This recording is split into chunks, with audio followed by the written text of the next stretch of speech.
कि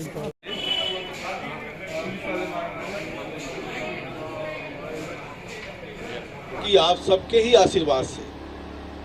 6 बार मैं सांसद बना, आज भारत सरकार के मंत्री के रूप में खड़ा। दायित्व मेरा बढ़ गया। पहले सांसद होता था तो एक लोकसभा का क्षेत्र होता था, मंत्री होने के नाते पूरे देश में जाना पड़ता है, और उसके नाते जो हमारा पहले कार्यशैली थी कि मुझसे कुछ काम छूट गया, हो सकता हो कि मैं आपके बीच में नहीं आ पाया,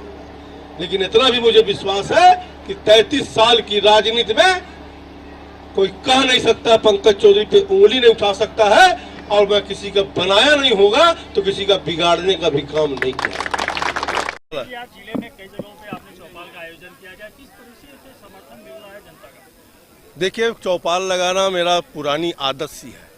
और जब मैं केवल सांसद था तो शायद ही जिले का कोई गांव बचा होगा जहां पे मैं 1 से 2 मरतबे, 3 मरतबे, 4 मरतबे नहीं गया होगा।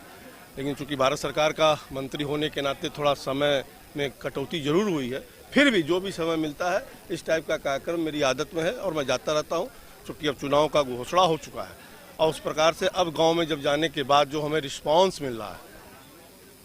हमें तो मिल रहा है, लेकिन कहीं ना कहीं देश की जनता और इस गाँव की जनता मोदी जी और योगी जी के नाम पर पूर्णतः मन बनाई है कि पुनः इस सरकार को दोबारा हमको लेकर के आना है। विकसित भारत संकल्प पर क्या कहना है आपका?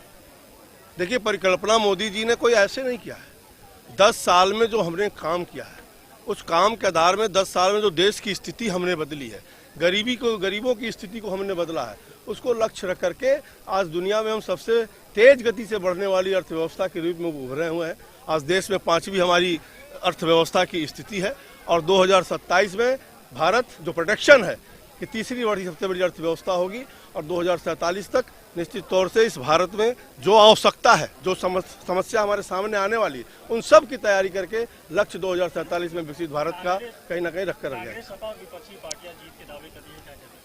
देखिए, कहीं ना कहीं अगर आप देखें कि एक मोदी के चक्कर में सभी बेमन से, बेविचारधारा के एक मंच पे आए हैं। आज मोदी क्या कहते हैं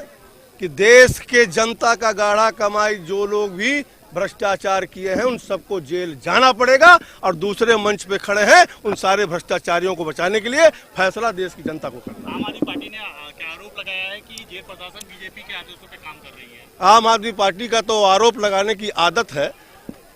ईडी के ऊपर आरोप लगाया, हाई कोर्ट ने मोहर लगाया, तो आम आदमी को कहने दीजिए, कहते नहीं दीजिए।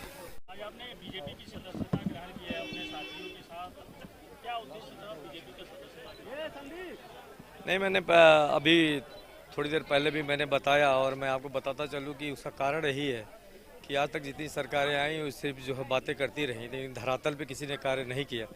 और एक बहुत बड़ा कारण है कि मोदी जी के पीछे सब लोग दीवाने हो गए एक साथ, तो कहीं न कहीं एक ऐसा लगने लगा कि सच्चा आदमी एक ही है और सब एक हैं, जो आज तक घोटाला करते चले आए हैं और करने का इरादा है। और इन चीज़ों को देखते हुए, देखिए, मैं फौजी आदमी हूँ, मैं सदैव यही कोशिश करता हूँ कि मैं अच्छे आदमी के साथ रहूँ जो उस लायक हो,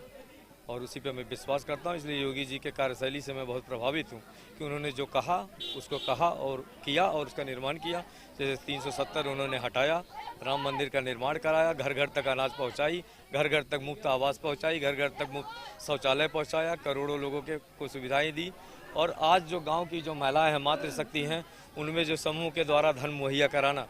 जहाँ पे वो लोग बेचारे 10% में और जो ब्याज दरों पे जो लेते थे उनको मुहैया कराना। आज जितने भी युवा शक्ति हैं, युवा शक्ति के लिए जो है दुनिया भर की जो है कि लोन की व्यवस्था कराना, और अपने गारंटी पे उनको लोन देना 5 लाख से लेकर 25 लाख तक। मैं पहला प्रधानमंत्री देखा जिसने अपनी गारंटी को युवाओं के लिए समर्पित किया है। भले ही युवा उसको इसके भावनाओं को समझे या ना समझे, लेकिन एक पहला प्रधानमंत्री है जो अपनी गारंटी देता है युवाओं को कि आप मेरे गारंटी 5 लाख उठाइए और व्यवसाय करिए और अपने आप को व्यवस्थित करिए।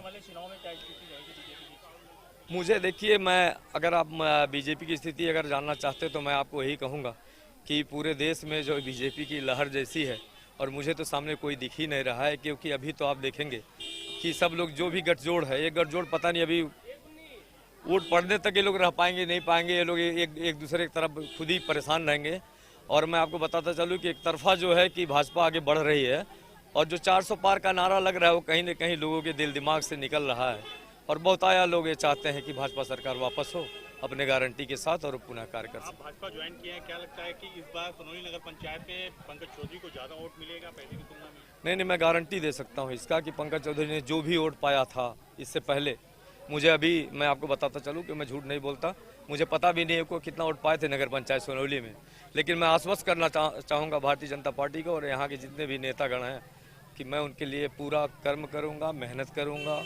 और मैं उसके लिए प्रयास करूँगा कि उससे ज़्यादा से ज़्यादा वोट पाएँ। योगदान आपका रहेगा। और माननीय पंकज चौधरी जी का ये कहना है कि 10 साल से मेरा पुराना संबंध आपसे था और आज वो लोकसभा का चुनाव भी लड़ रहे हैं, तो किस तरह उनका योगदान आपका योगदान उनके ऊपर आएगा? देखिए, मैं बता दूं, अभी उन्होंने मंच से कहा कि 10 साल से मेरा संबंध था, तो मैं आपको आश्वस्त कर दूं, मैं जिस पार्टी में था उस पार्टी के लोगों ने मुझे कहा, जब मैं सदस्य जिला पंचायत में जीता तो उन्होंने मुझसे कहा कि आपको सपा को वोट नहीं करनी है, आप और किसी को कर लीजिए। उस वक्त हमने माननीय पंकज जी का साथ दिया और उन्हें हमने वोट किया और उसके बाद पुनः जब मैंने अपने आदमी को जिला पंचायत सदस्य बनवाया अपने क्षेत्र से रहमतुल्लाह फतेही को, तो भी उस वक्त भी मैंने जो है कि वही स्थिति थी कि बसपा जो है किसी को नहीं कर रही थी, तो मैंने जो है माननीय पंकज जी का वोट कराया। मैं उनके कार्यशैली से भली भांति अवगत हूँ, मैं जानता हूँ कि उनका स्वभाव क्या है और इसलिए मैं उनके साथ रहने में मुझे कोई तकलीफ नहीं है, मैं सहजता महसूस करता हूँ। आज हमारे साथ दीपक बाबा जी थे यहाँ पे, उन्होंने आज भाजपा ज्वाइन किया है और काफ़ी जुझारू नेता थे ये और संघर्षशील नेता थे, क्योंकि अलग पार्टी थी इनकी, उसके बाद भी माननीय पंकज चौधरी जी का कहना है कि ये मेरे साथ 10 साल से लगे रहे और दुर्भाग्य रहा कि मैं इनको नहीं ला पाया, लेकिन आज ऐसा मौका आया कि जो सिरैया गाँव है, जो ग्राम सभा सिरैया है, उसमें जो है मुझे आने का मौका मिला और मेरा पूरा प्रयास रहेगा कि इनको मैं प्रगति के पथ पर ले आऊं। मनोज कुमार त्रिपाठी, हर्षोदय टाइम, सोनौली, महाराजगंज।